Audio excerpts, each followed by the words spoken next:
We've been in contact with folks in the community as far as the veterinarians. Our state vet, Dr. Summers, has been in contact with folks in that community. And that's what we're telling folks. If you see symptoms of your livestock, reach out to your local vet. But we are in constant contact with them and also our stakeholders, Farm Bureau, OSU Extension, all the folks in that community. And to this date, there is nothing that we've seen in the livestock community that causes any concerns to this date. Thank you. Karen Kassler, State House News Bureau, Ohio Public Radio and Television. Governor, this is for you. You've said that you fully expect Norfolk Southern to pay all the costs. You said you've gotten a commitment from them that they are going to stay on site till everything's cleaned up. Are you confident that they are going to pay all those costs? And there are reports of people having trouble even cashing these inconvenience checks. What do you tell those folks? Well, look, Norfolk Southern is responsible for this problem. We fully expect them to live up to what the CEO committed to me, and that is that they will pay for everything. If they don't, we've got an attorney general here and that will file a lawsuit. So, look, they're responsible for this. They did it. This is the impact on this community is huge. Not just the physical problem that might be caused, but the inconvenience, the terror, many things. So yes, we've already seen lawsuits filed. I'm sure there'll be more lawsuits filed, but my objective is to do everything we can to get this cleaned up as quickly as we can.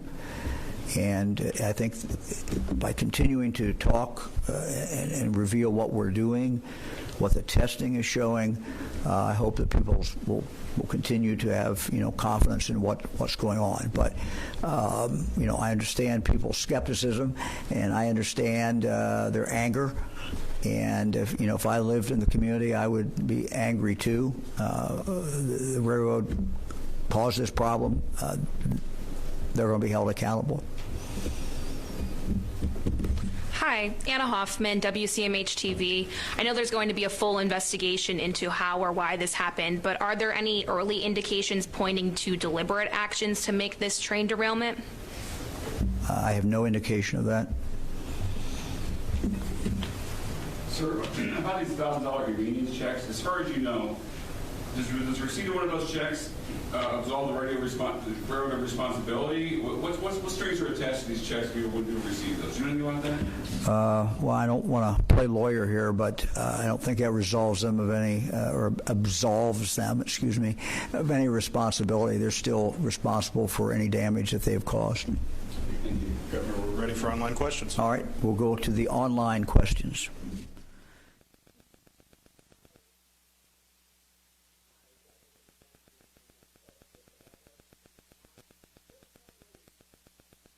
Who besides Norfolk Southern was consulted on in this decision to do controlled release?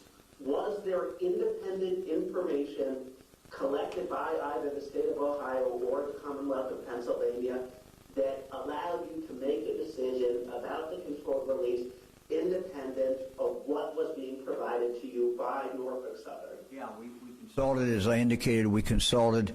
The Ohio National Guard was consulting directly with the Defense Department. The modeling was very important. We wanted to know exactly what the ramifications of the modeling would be, or of the explosion would be. So yes, we reached out to every expert that we could find.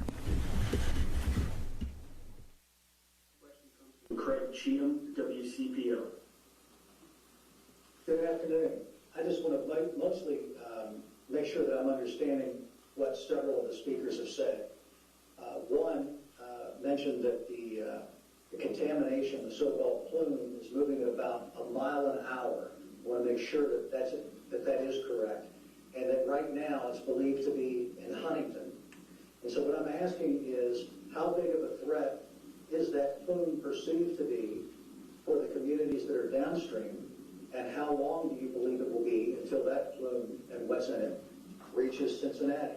which is the largest city downstream for quite some time. Thank you. Hi, thank you for your question. It is on its way to Huntington. I don't have the exact mile markers of where it is right now. Orsenko would be able to tell you exactly where that location is at this time. The farther it travels down the Ohio River, the more it is dissipating, the less concentrated the contaminant plume is. So the farther it heads down the Ohio, the much less risk that it is, and we haven't seen a risk even at the most closest points to East Palestine. So we would not envision anything from this point forward impacting any of the further drinking water supplies. And I will say that the Cincinnati water plant themselves have been extraordinarily helpful in tracking the butyl acrylate chemical itself. It was a brand new chemical that we did not have a methodology for, and Cincinnati is performing that analysis for all of the drinking water systems north of the Ohio River.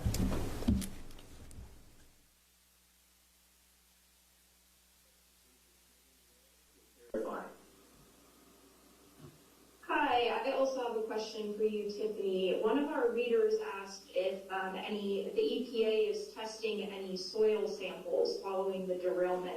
Can you speak to that and what the EPA has found so far?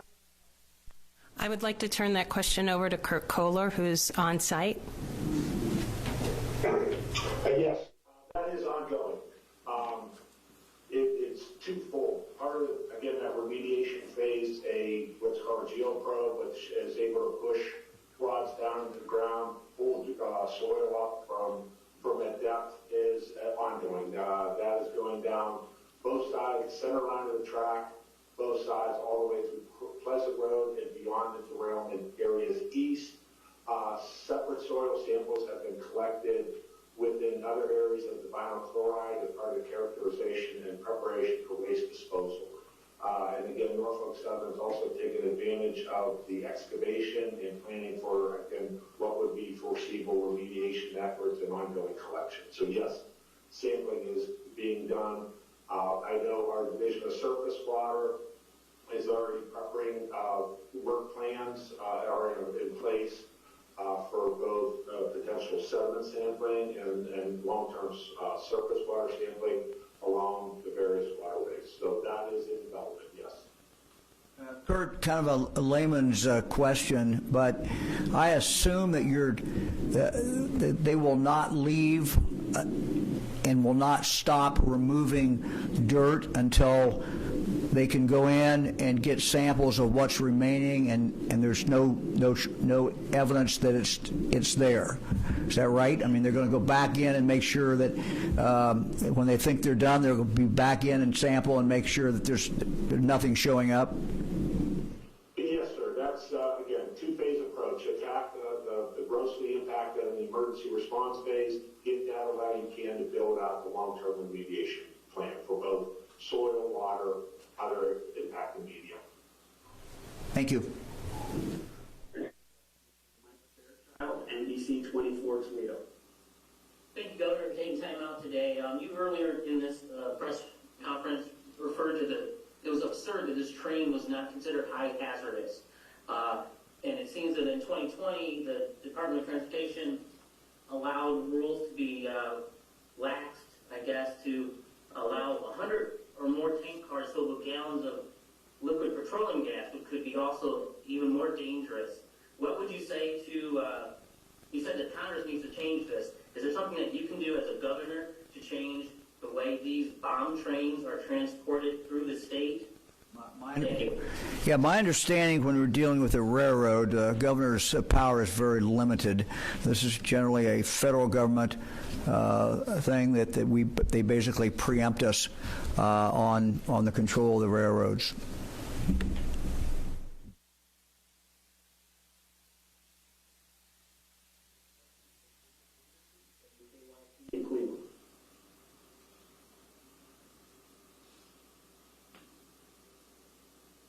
Emma, are you there?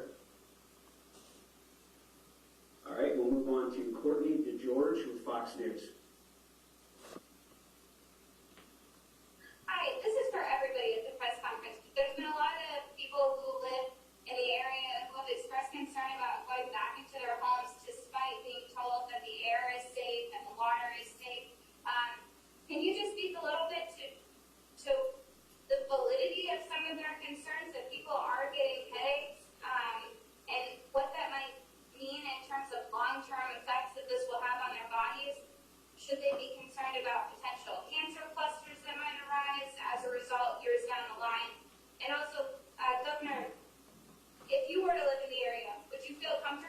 get back into your home?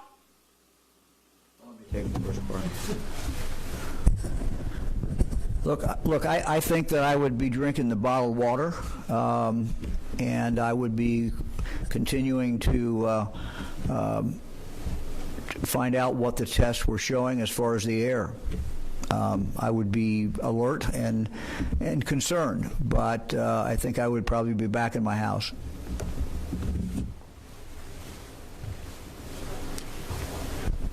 I think that was a very good answer. Truly, I think the governor really summarized the important points. Look, we've got very good data as it relates to the air quality. And I think people can feel very confident in that fact, coupled with the fact that there continues to be air monitoring. So that's very good. We have no indication that the municipal water supply is not safe. However, we do have testing that is pending, and I think it's a relatively easy thing to do to use bottled water for a short window of time. I think people should be confident that multiple agencies, both at the state and the national level, are very serious about this, are watching very closely, and are not allowing any wiggle room when it comes to safety.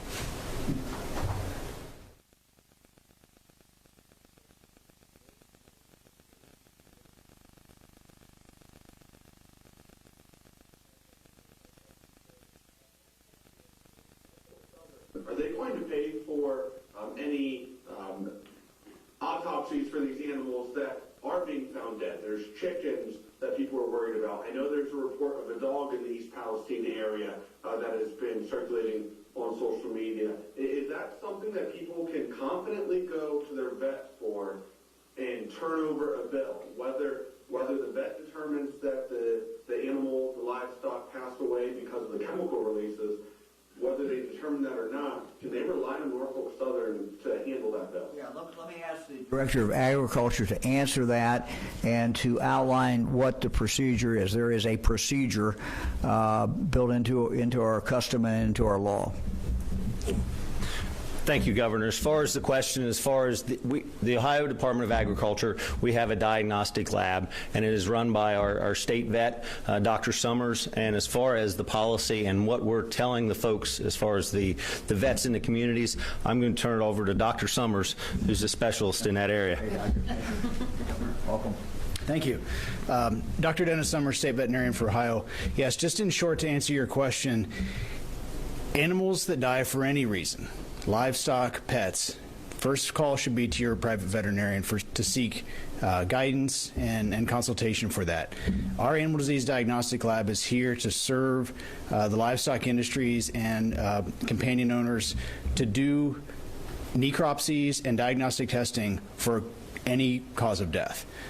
So we need to make sure that we're following the appropriate routing, that those samples that are being submitted or those animals that may be found dead for any reason do come in through a veterinarian to our animal disease diagnostic lab, and we would run them like we would any other normal sample. Thank you. Thank you. Doctor, thank you very much.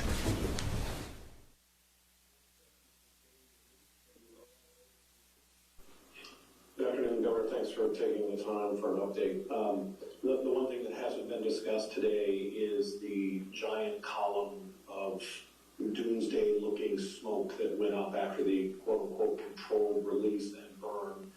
Are we just supposed to believe that that just disappeared, that went up into the atmosphere and just went away? That had to have come down somewhere. There has to be a blanket of whether it's soot or chemical, whether it was that the wind sort of shifted that evening, so it kind of went instead of just to the south east, it kind of started to go straight east and then a little to the north. I mean, this has got to be on the ground somewhere. If we're talking livestock, if we're talking pets, if we're talking kids out playing, there's no concern more than a mile out, 10 miles out, 20 miles out, 30 miles out. What happened to that smoke, and who can give those answers? Let me see who can, if we've got someone who can answer that. I don't think there's anyone here who's volunteering. So, and look, what we're trying to do is be very, very careful, follow what the science is. I don't know what the science is in regard to that, but we'll try to get you an answer. If we can't get it today, we'll try to get you an answer later. So, I will say the only thing I can say for sure is that we were monitoring the air. And this was a relatively small area that we had cordoned off and told people that they need to leave. We were monitoring the air in real time when that went up in the area right outside there. And that quality of air remained good the entire time. We later, the next day, went in, of course, to within that area, the red area and the yellow area, and started measuring it, and it was good. But at the moment when it went up, we were still getting readings. My understanding is they're still getting readings right outside that area that indicated that it was good. But I cannot answer your question. What happens when that goes up? So we'll see if we can get you an answer.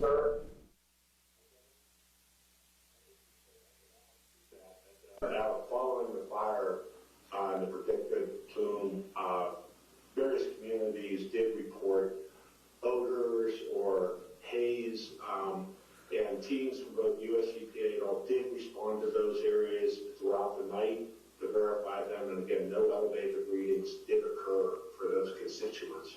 So that did go on throughout any of the areas where citizens were reporting problems outside of East Palestine. Our next question is from Deanne Johnson, Youngstown Business Journal. Yes, Governor. Real quick, the soil that is along the tracks, I'm hearing that they're talking about they're excavating it and pulling it out of there. Twofold question, the trains continue to go through. Is that safe to have those trains still going through there if things are a little unstable? And secondly, where is all this soil going? There's talk of things that are sitting in East Palestine Park in large containers. Is that where the soil is being transported? Let me ask Kurt if he knows. Yes, I think we're the soil that is being excavated out there's three staging pads on site within the footprint of the spill zone. Underneath those are heavy plastic sealed liners with berms. Any water from either leaching out of the soil or the anticipated rain would be collected on a continuous basis. So that soil is being managed. It will be properly analyzed and shipped off for disposal. So that's what's going on in that. As far as train safety, Norfolk Southern has made us aware we have to do all their safety briefings when working in those areas. They have complete control over the tracks. So anytime a train is coming through, it comes through at a reduced speed, and the work has to stop while the train passes. So they have complete control over that. The wastewater storage, those big blue mobile storage tanks, they do hold 21,000 gallons capacity. We have them at various staging areas, depending on the work locations. The one you referenced in the park is in the event we would have to pump material from the creek into those. Again, they are safe, they're sealed off, you don't have any direct access to the material inside, and they also inside secondary containments in case something would happen to those containers. So that's how waste is being managed on site, and we work with Norfolk Southern daily on that to monitor. And we have people from our hazardous waste unit group working with them directly, again, boots on the ground every day. Our final question today is from Dylan Carr, the Ashland Source. Hi, thanks for taking my question here. We have readers in Ashland, Richland, and Knox counties. They've expressed concern in the air and water quality in the aftermath of this. How concerned, if at all, should these people be? And if they should be concerned, even just a little bit, what steps should they take in terms of obtaining testing kits or anything like that?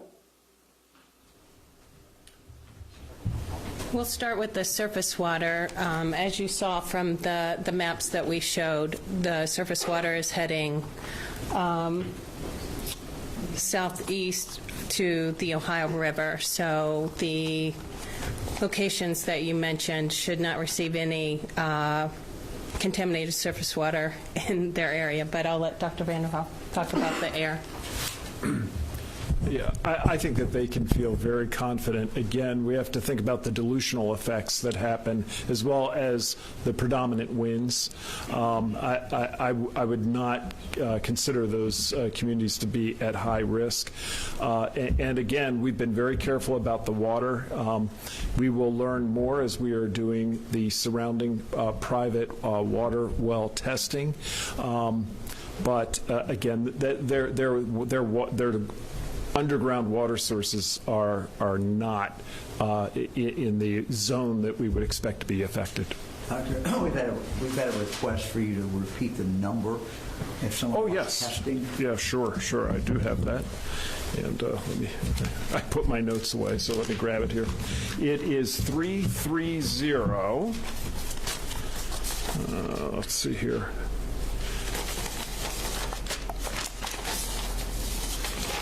Oh, here it is. Sorry. 330-849-3919. I'll do that one more time. 330-849-3919. Anybody else? If you find positive tests in private wells, will that be made public? Yes. Yes. I can assume so. Yeah. Anybody else? How long are we estimating people will have to drink that bottled water? So a part of the challenge is people signing up. This is a voluntary activity. So if you've got a private water system and have not called the number to get on the list to get tested, please do. The turnaround time does not appear to be long, but it is a matter of days. So we'd like people to sign up for that testing in that area as soon as possible. This is related, but unrelated, I guess. There were reports that you were not necessarily looking at any sort of action regarding the Adjutant General and the reporter who was arrested. Is there going to be anything after this? Well, as you know, this matter is turned over by the local county prosecutor to the Attorney General. I remain, I have the same opinion I had the first day, and that is that I would hope that charges would be dropped. I think that would be the best thing. Whatever happened after the general walked away, the reality is that the reporter should not have been stopped, period.